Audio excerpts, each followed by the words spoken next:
예, 북한의 미사일 도발로 한반도 정세가 경랑에 휩싸이고 있습니다. 이런 가운데 문재인 대통령은 오늘 G20 정상회의 참석자 출국해 다자 외교 무대에 데뷔전을 갖습니다. 정치권에선 장관 후보자 임명과 추경안 처리를 놓고 공방전이 계속되고 있는데요. 오늘 이 시간에는 최창렬 용인대 교육대학원장, 조혜진 전 의원 두 분 모시고 자세한 얘기 나눠보도록 하겠습니다.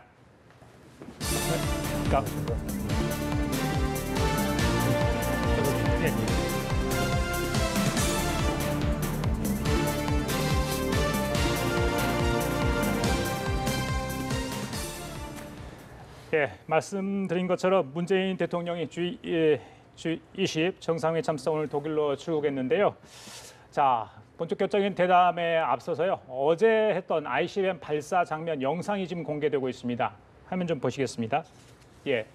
자, 저희가 어제 오후 3시 30분에 특별 중대 보도라고 해서 조선중앙TV가 했던 발사 공개 ICBM 발사 성공 얘기를 북한 측 주장을 저희들이 생중계를 해드렸는데요. 그와 관련해서 ICBM 발사 장면을 지금 영상을 공개하고 있습니다. 사실 사진으로는 어제 잠시 공개됐고요. 노동신문도 오늘 나왔지만 조선중앙TV로 지금 나오는 것은 이번이 처음입니다.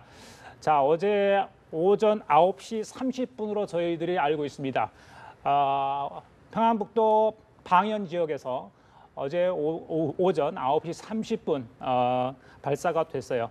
대륙간 탄도미사일, 북한 측은 대륙간 탄도미사일로 그렇게 주장을 했었죠.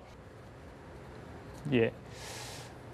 자, 조 의원님께 여쭤 좀 볼게요. 예. 먼저 지금 문재인 대통령이 오늘 오전에 G20 정상회의 참석자 독일 순방길에 올리지 않았습니까? 예. 사실 이제 이게 어제 북한 측이 쏘았던 ICBM 영상인데 지금 예. 방금 생생 화면을 좀 전달을 했습니다. 예. 미국 방문을 마치고 굉장히 좋은 성과가 있었다. 예. 이런 저희들 평가를 대부분이 했습니다. 그래서 좀 가벼운 마음속에 그런 추동력을 가지고 국정 운영을 하지 않을까. 예. 그렇게 이제 많은 분들이 기대를 했었는데 예. 어제 이제 북한에서 ICBM 발사를 하면서 예. 다시 한번 북한에 대한 어떤 실망감, 분노 이런 것까지 이제 생기게 됐는데 예. 오늘 영상을 좀 보셨지만 예. 이런 것들이 문 대통령 입장에서 굉장히 난처한 지경이 아닌가 이런 생각을 해보거든요. 맞습니다. 예. 그 대북 제재 기조로 계속하고 있는 트럼프 대통령을 예. 만나가지고 어렵게 설득해가지고 제재를 하지만 또 대화도 해보자. 예. 그리고 대화는 우리가 좀 주도해보겠다라고 해서 어느 정도 양해를 구한 상황이었는데 예. 그게 돌아와서 그걸 시도하기도 전에 북한이 그게 찬물을 끼얹는 그런 ICBM 발사 실험을 해가지고 예. 문 대통령 입장에서 볼 때는 본인이 제시했던 또 그 시도하려고 했던 그런 대북 그 대화와 유화 정책을 시도도 해보기 전에 예. 바로 이렇게 좀 이렇게 조각이 나는 그런 상황을 맞게 돼서 굉장히 예. 당혹스럽기도 하고 혼란스럽기도 하고 또 착잡하기도 할 것 같습니다. 예. 그런데 북한은 어차피 대한민국이 남한이 대화를 제의를 하든 안 하든 또는 또 미국이나 유엔이 어떤 형태로 나오든 간에 ICBM을 포함한 또 그 핵의 전술 배치까지는 목표로 두고서 그것까지는 뒤도 안 돌아보고 무조건 가는 입장이거든요. 예. 다만 이제 그걸 하면서 이제 타이밍을 또 묘하게 한미 그 정상회담이 나름대로 이제 대화의 물꼬를 틀 수 있는 그 계기를 마련한 그 시점에 예. 또 미국의 독립기념일을 맞춰 가지고 그렇게 예. 함으로써 더 예. 자극을 해서 완전히 뭐 니들끼리 무슨 이제 이야기를 해봐라 소용없다. 우리 예. 뭐 마이웨이다라는 예. 걸 보여줌으로써 문 대통령의 새로운 대북 그 정책에 대해서 일종의 좌절을 안겨준 그런 행위라서 지금 독일로 떠나는 문 대통령의 발걸음 마음이 굉장히 무겁고 착잡할 것 같습니다. 알겠습니다. 자, 최 교수님 예전에 그 사드 문제로 국론이 좀 분열된 부분이 있지 않았습니까? 네. 그런데 어제 또 도발을 했습니다. 그래서 새 정부 출범 초기 아니겠습니까? 네. 그래서 뭔가 좀 안정된 모습으로 가야 되는데 이렇게 북한의 도발이 그러니까 안보적인 문제들이 발목을 잡고 간다면 새 정부가 좀 안정되게 가는 그런 것에 좀 차질이 있지 않을까 이런 생각을 해보거든요. 한미 동맹의 이제 확고한 그 기조를 확인을 하고 이제 귀국을 했던 거 아니겠어요? 예. 지금 말씀처럼 한반도에서 우리 대한민국이 주도적 역할을 하겠다는 것을 미국으로부터 지지를 받고 예. 확인을 했던 자리였고 그래서 북핵을 해결하는 데 있어서 일단 동결을 한 다음에 그다음에 비핵화로 가겠다는 이른바 2단계 접근론을 뭔가 이제 구체화하겠다는 이런 이제 의지를 가지고 있었고 G20 정상회의 가서 이른바 이제 베를린 선언, 독일 선언을 통해서 이제 그러한 구상들 좀 구체화하고 이제 대내외적인 지지를 받으려 했던 거잖아요. 예. 그러나 뭐 ICBM급, 북한은 ICBM이라고 주장하고 있습니다만 예, ICBM 예. 문턱에 들어선 것만 확실해 보이고 예. 저런 대륙간 탄도미사일 급의 저 예. 미사일을 발사 성공했으니까 예. 그래서 문재인 대통령이 얘기했던 그 더 이상 대화라는 것이 대단히 무색해졌잖아요. 그렇습니다. 앞으로 뭐 장기적으로 어떤 상황의 변화가 있을지 모르겠으나 예. 적어도 단기적으로 볼 때는 이런 상황에서 독일에 가서 문재인 대통령이 제가 지금 말씀드린 그런 구상을 얘기하기는 대단히 난감한 상황이란 말이죠. 예. 이러한 부분들이 대내외적으로 국제사회에서 과연 그 공간을 받을 수 있겠느냐 이런 예. 문제를 당연히 인식할 수밖에 없을 것이고 바로 그렇기 때문에 오늘 서울공항에서 출국하는 예. 문 대통령의 표정이 지난번 미국에 출국할 때보다 대단히 어두웠던 걸로 맞습니다. 보여져요. 저희들이 잠시 후에 네. 영상 화면을 좀 보여드릴 텐데요. 그때와 비교해서 사뭇 다른 그럴 수밖에 전혀 없죠. 웃음기가 네. 없습니다. 네, 지금 보니까 뭐 화면에 우리 주변에 나오고 있는 분들 있습니다. 마찬가지고요. 지금 화면 보시면 지난 6월 말이었죠. 얼마 되지 않았습니다. 그리고 오늘이 오전에 독일 순방 출국하는 모습인데 보시죠. 예, 손도 흔들었고요. 당시에는 예. 하지만 지금 그때 표정이 많이 다릅니다. 확연하게 굉장히 대비가 되죠. 비자감 또 무거운 표정 그렇게 좀 표정에선 읽을 수 있었지 않냐 이런 생각을 해봅니다. 네. 그리고요. 출범 이후에 취임 후에 문재인 대통령이 이 대북 관련해서 여러 가지 이야기를 많이 했습니다. 물론 2단계 이야기도 많이 네. 했지만 그 기존은 일단 대화 가능성을 언제든지 열어놓지 않겠습니까? 근데 여러 차례 이야기했는데 저희들이 그 단계별로 좀 수위도 있었어요. 한번 어떤 이야기를 했는지 문재인 대통령의 발언 내용을 좀 들어보고 계속 이야기를 나눠보도록 하겠습니다. 예. 핵과 미사일의 추가 도발을 중단한다면 북한과 조건 없이 대화에 나설 수 있음을 분명히 밝힙니다. 최고의 성적을 거두었던 1991년 세계 탁구 선수권 대회와 세계 청소년 축구 대회의 영광을 다시 보고 싶습니다. 북한 응원단도 참여하여 남북 화해의 전기를 마련하면 좋겠습니다. 북한이 오늘 또다시 탄도미사일 발사 도발을 감행했습니다. 정부는 무책임한 도발을 거듭 강력히 규탄합니다. 평화적 방식의 한반도 비핵화 구상에 호응하지 않고 레드라인을 넘어설 경우 우리가 어떻게 대응할지 알 수가 없다. 예, 문재인 대통령의 대북 관련 발언 내용들 좀 들어봤습니다. 자, 주 의원님, 예. 보수 야당에서는 대화와 제재의 병행이라는 대북 정책 기조에 대해서 회의적인 시각을 벌써 던지고 있습니다. 예. 자, 안보, 특히 국민의 안위와 관련된 부분에 대해서는 물론 한 목소리를 내야 되지만 이런 예. 부분들이 서로 다른 또 국회 내부에서 또 예. 마찰, 이견이 있을 수밖에 없을 것 같아요. 예, 사실은 미국을 비롯한 국제사회가 강도 높은 제재 국면으로 이렇게 방향을 잡은 거는 그 전에 시도했던 여러 가지 좀 대화라든가 유화적인 그런 해법이 거의 안 먹혀 들어가고 김정은 체제의 핵 개발 드라이브는 예. 강력한 제재만 중국까지 참여한 강력한 제재 이외엔 다른 방법이 없다는 예. 공감대, 국제사회 공감대가 있어가지고 결론을 내려서 그렇게 일단 마지막 방법으로 이제 해보던 것이었기 때문에 예. 사실 문 대통령이 취임하고 나서 대화도 해보자라고 이야기했을 때 트럼프 대통령이나 미국 행정부도 사실 그게 가능할까? 또 우리 국내의 또 야당들은 사실 실효가 없을 텐데 싶은데 그래도 새 정부가 들어서 가지고 한번 해보겠다고 하기 때문에 트럼프 대통령도 그럼 한번 해보시라는 취지였죠 사실은. 그리고 야당도 그렇게 한번 해보는 것까지는 그것부터 발목을 잡을 필요는 없다고 생각했는데 한 달도 가기 전에 2달도 가기 전에 며칠 만에 저렇게 안 먹혀 들어간다는 것 같다가 물론 앞으로도 기회는 있고 시간은 있고 상황 변화가 있을 수는 있지만은 적어도 어제 오늘 사이에 보여지는 거는 그동안의 국제사회나 우리 우리 내부에서 판단했던 그 기조가 크게 틀리지 않았다. 예. 문 대통령이 너무 이상적으로 봤다. 너무 순수하게 대북 접근을 그렇게 했다라는 게 이제 보여준 거기 때문에 대통령 입장에서 볼 때는 더 곤혹스럽고 그렇다고 해서 지금 바로 기조를 바꾸기도 어렵고 그렇죠. 며칠 되지도 않았는데 그런데 그 대화 기조가 바로 북한에 지금 벽에 부딪혔기 때문에 그걸 뭐 성과를 내서 뭐 돌파구로 만들기도 쉽지 않은 상황이라서 이걸 어떻게 해야 될는지 유럽을 다녀오면서 굉장히 구상을 복잡하게 하게 될 것 같습니다. 자, 뭐 어떻게 최 교수님 생각하세요? 이런 북한이 기조들. 지금 문재인 대통령 취임 이후에 미사일을 계속 발사해 왔어요. 그러니까 문재인 대통령은 지난 정권에 비해서 분명히 유화적인 그러한 메시지를 계속 발신을 했던 거였잖아요. 그럼에도 불구하고 미사일 발사를 계속했고, 그리고 결국 이제 이런 식으로 이제 ICBM급까지 발사를 했어요. 한미 동맹 직후에, 한미 정상회담 직후에 말이죠. 그러니까 북한의 의도는 분명합니다. 지금 뭔가 우리 대한민국이 이 한반도 상황을 주도하겠다라는 것을 미국의 트럼프 대통령과도 확인을 했고, 그런 상황 속에서 북한은 한국의 이 한반도에서의 주도권을 인정할 수 없다라는 일단 첫째 메시지가 분명한 것으로 보이고요. 또 하나 문제는 미국 독립기념일 바로 전야에 이거를 전날 발사했단 말이에요. 이거는 그야말로 미국에 대해서 벼랑 끝 전략을 구사하겠다는 명백한 명시적인 이건 전략이고 신호거든요. 이 얘기는 다시는 판을 자신들이 주도하겠다, 북한이. 한미 동맹 그리고 뭐 이 한반도 둘러싼 여러 이제 주변 사강의 여러 가지 이해관계가 엇갈리고 있는 상황 속에서 북한 자기들이 주도하는 판을 만들어가겠다라는 벼랑 끝 전술이에요. 전형적인 이런 상황 속에서 대화를 무작정 얘기할 수가 없는 건 분명하죠. 아까 말씀드린 것처럼.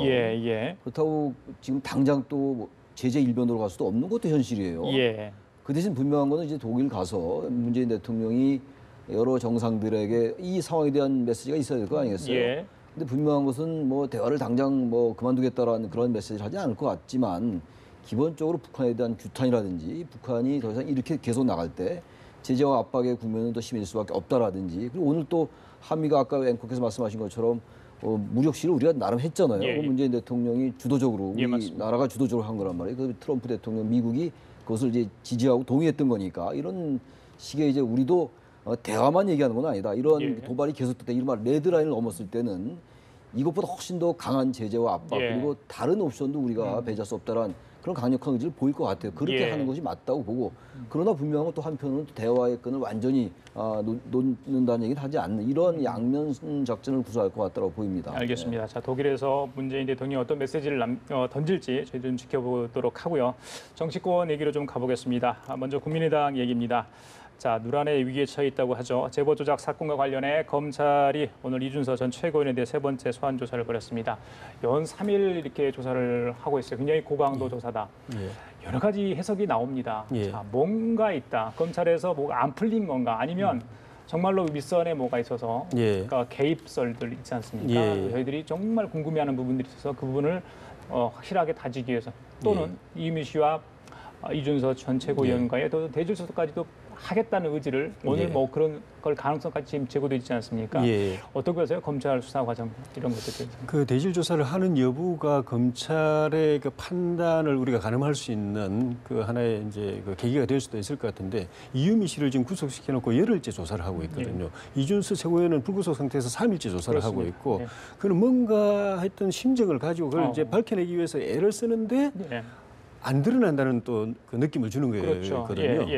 그거는 이제 그동안에 설로서 이야기됐던 여러 가지 의혹들이 확실한 어떤 증거나 증언으로 이렇게 입증이 안 되고 있는 상황일 수도 있고 또 이유미 씨의 진술을 토대로 해가지고 이준서 씨의 관련성 또는 윗선의 관련성도 이제 파고 들어가는 건데 이유미 씨의 진술의 어떤 신뢰성이랄까 또 사실성, 증거력 이런 걸 갖다가 제대로 이렇게 확인을 못 하고 있는 거 아닌가 하는 그런 생각이 들어가지고 이준서 최고위원까지도 아직 연결을 못 하고 있는 그런 상황이니까 이렇게 되면 윗선까지 파고든다는 거는 현실적으로 참 쉽지 않은 그런 느낌을 주고 있어가지고 만약에 그 검찰이 대질신문을 한다고 그런다고 하면은 이유미 씨 그 진술이 굉장히 신빙성이 있기 때문에 이준서 씨를 불러가지고 그렇게 되면 이준서 씨가 그 이제 거짓말을 하는 것이기 때문에 그걸 깰 자신이 있다라는 의미일 수도 있고 또는 더 이상 수사를 진행하기 어려운 상황이어서 마지막으로 대질 조사 한번 해보고 여기서 입증이 안 되면은 이준서 씨의 부인을 못 무너뜨리면은 그걸로 사실은 이 사건을 이렇게 종결해야 될 상황일 수도 있어가지고 이렇게 강도 높게 조사하는 거는 혐의에 대한 그 심정을 검찰이 가지고 있을 수도 있지만 어떻게 보면은 대통령과 직접 그 관련된 사건이기 때문에 검찰로서는 최선을 다해야 되는 그런 부담도 노력의 있죠. 부담, 예. 할 때까지 다 해본다라는 걸 갖다 검찰로서는 보여줘야 될 그 부담 때문에 이렇게 장기간 예. 강도 높게 수사를 하는 측면도 있지 않나 하는 생각이 듭니다. 조 교수님, 엊그제 진정수사 결과는 이유미 씨의 단독 범행이라고 이렇게 김관영 진상조사단장이 네, 얘기를 하지 않았습니까? 예. 자, 검찰 수사와 대치됐을 경우에 이제 어떤 결과가 나올지 그 파장은 더 커질 것이다, 증폭될 것이다 이런 대부분의 관측이 지금 나오고 있거든요. 그만큼 또 검찰도 더 신중할 수밖에 없을 것 같아요. 먼저 일단 진상조사 결과를 했기 때문에 어떤 뭐 지침은 아니더라도 일단 그 조사와 반대되는 결과가 나올 수 있지 않을까 이런 생각도 좀 해보고 어떻게 앞으로 될 것 그러니까 같습니까? 지금 현재로는 이준서 전 최고위원과 이유미의 그 진술이 완전히 엇갈린 상황이잖아요. 그런데 우리가 이제 합리적 측면에서 볼 때 과연 그 이유미 일개 평당원이 과연 이 엄청난 조작을 했을 것인가라는 이 일반적인 생각을 가지고 있는 거잖아요. 아마 검찰도 그런 관점에서 이준서 전 최고위원을 이제 피의자로 입건해서 이제 소환해서 조사를 하는 건데 여전히 국민의당에서는 자체 조사단에 의해서 일단 이거는 뭐 전혀 당이 개입하지 않았다 이런 입장이잖아요. 국민도 속고 국민의당도 속았다라는 입장이잖아요. 뭐 지금 정의당 같은 경우는 국민의당이 국민을 속인 거다라는 이런 얘기를 지금 하고 있어요. 근데 국민들이 볼 때, 일반 국민들이 볼 때는 과연 이게 가능했을까 한데 지금 몇 가지 지금 시간이 다 됐지 모르겠는데 몇 가지 카톡 내용 이런 걸로 볼 때는 이유미의 단독 범행이 아닐 수 있다라는 그런 개연성 같은 것도 완전히 배제할 수가 없다라는 얘기예요. 특히 이제 가장 지금 의문스러운 게 5월 8일 날 카톡 내용이에요. 맞습니다. 5월 8일 날 카톡 내용에 대해서 김관영 국민의당 의원이 발표할 때는 그 부분은 검찰 조사에 맡기겠다고 얘기를 했어요. 5월 8일 날. 그 카톡 내용이 이거예요.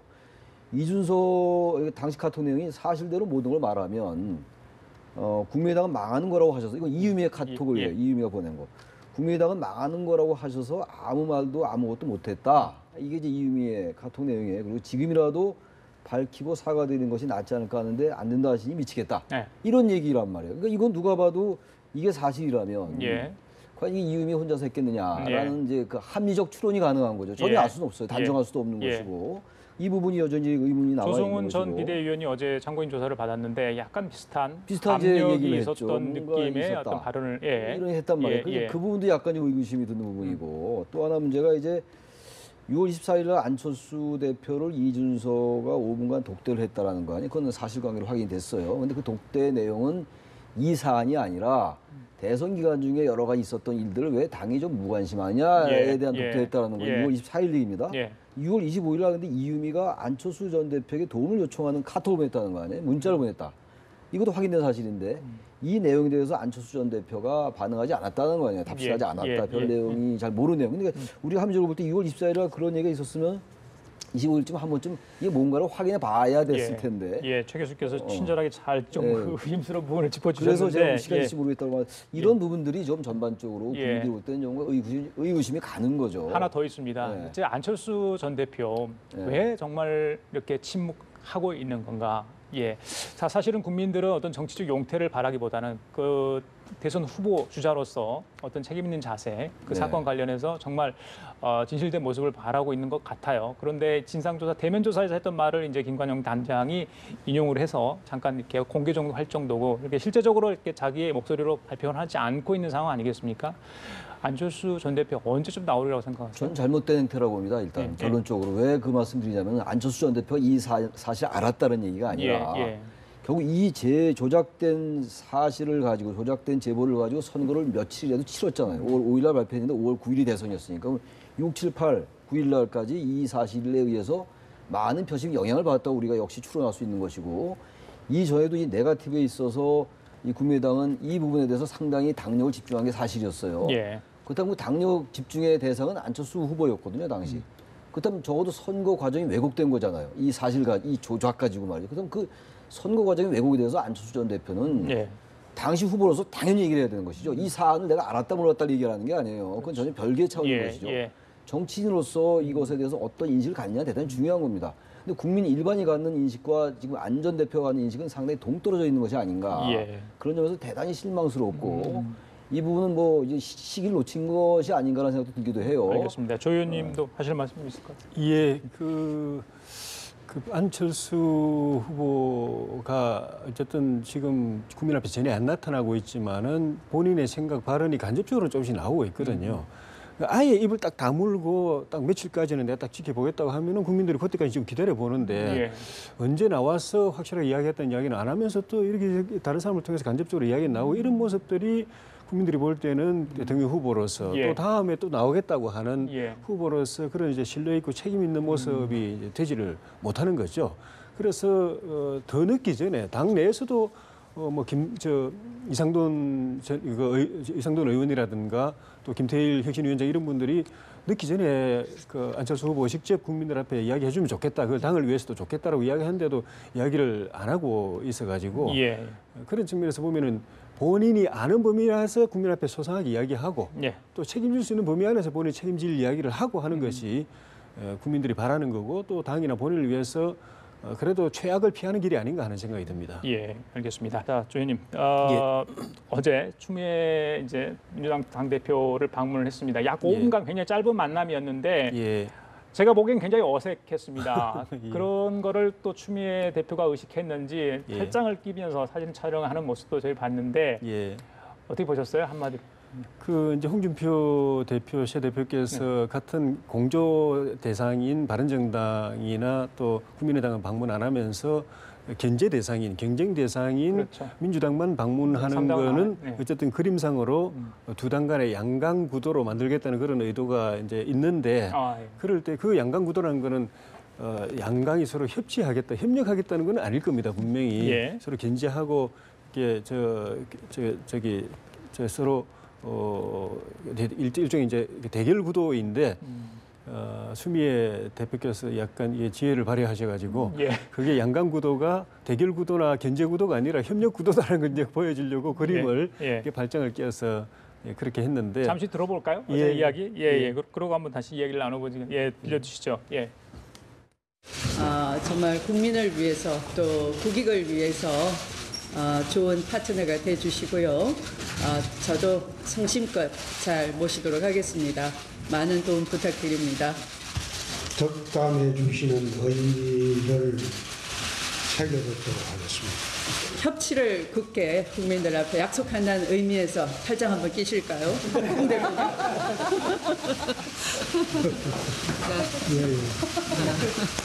이렇게 좀 적극적으로 이렇게 한번 해주시면 하자는 대로 하겠습니다.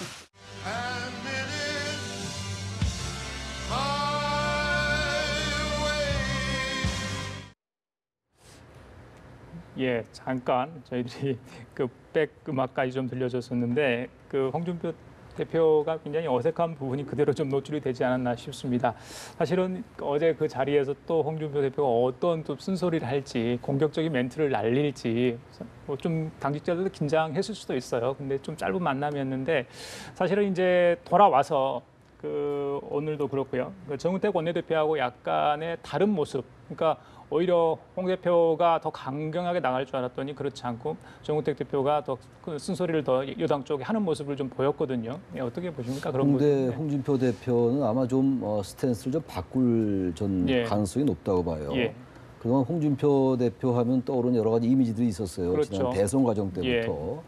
예. 극단적으로 수위가 높은 발언들, 그리고 듣기에 좀 썩 그렇게 좀 불편하게 느낄 수 있는 이런 얘기들을 많이 해왔고, 결과적으로 어쨌든 2위를 했어요, 대선에서. 사실은 어떤 면에서 볼 때 그러한 이제 뭐 흔히 언론에서 얘기하는 이른바 이제 막말이라든지 험담 이런 부분들이 오히려 이제 지지층을 결집시킨 면이 좀 있었던 것 같습니다. 그래서 24% 득표를 했는데, 그 이외에도 이제 대선 이번에 경선 과정, 당대표 경선 과정에서도 뭐 저기 어린이라고 그러네, 애들하고는 뭐 이제 토론 못하겠다 이런 말들은 되게 상식적으로는 잘 합리적인 얘기들이 아닌데 그런 말을 많이 하면서 어쨌든 당대표가 됐어요. 저는 그래서 당대표 되고 난 다음에 뭔가 협조할 건 협조하겠다 이런 얘기도 했거든요. 그래서 제1야당으로서 예.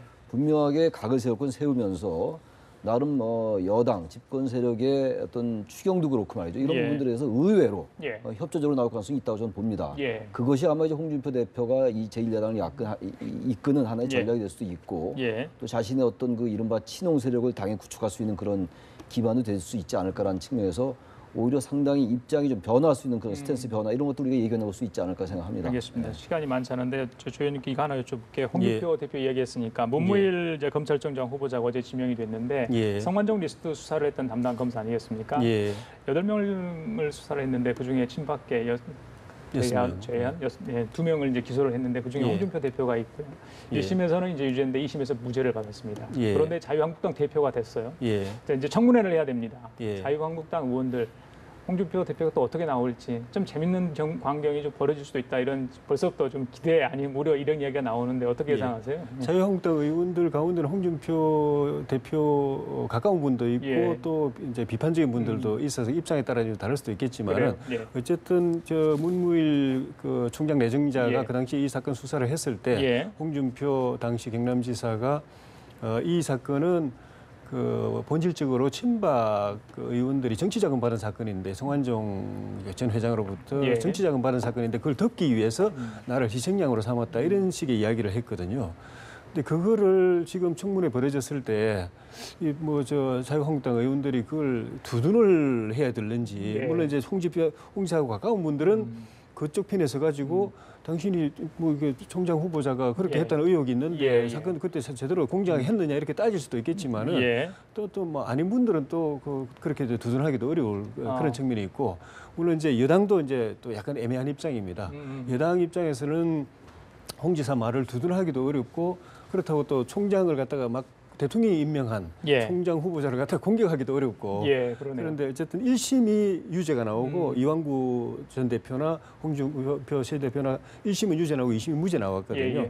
그걸 이제 각자 정치 입장에 따라서 어떤 사람은 1심이 제대로 나왔다고 보는 사람도 있고 2심이 제대로 나왔다고 보는 사람도 있을 텐데 그에 따라서 좀 엇갈린 그 공방들이 오고 갈 것 같습니다. 문무일 검찰총장 후보자는 오늘 아침 이런 얘기를 했어요. 그때 그 수사 정말 최선을 다했고 자고 우면한 게 전혀 없다. 정말 사람으로서 할 수 있는 일을 다 했다. 이렇게 했거든요. 어떻게 분명히 언급은 될 것 같은데 짧게 어떻게 예상하세요? 아마 이제 청문회에서 그 얘기가 많이 나올 것 같아요. 왜냐하면 권력의 눈치를 받은 수사가 아니냐. 왜냐하면 그 당시 지금이 여당이 야당이었거든요. 야당이 그렇게 얘기를 했었단 말이에요. 그래서 오늘 청문회 때 아까 조 의원 말씀처럼 상당히 입장이 바뀌었기 때문에 문무일 검찰총장 후보자에 대해서 여야가 좀 엇갈린 공방이 불가피해 보인다라고 생각합니다. 알겠습니다. 자, 오늘 여기까지 좀 얘기 좀 듣도록 하겠습니다. 지금까지 최창렬 여긴대 교육대학 원장 그리고 조혜진 전 의원 두 분과 함께 얘기 나눠봤습니다. 오늘 말씀 감사합니다. 고맙습니다.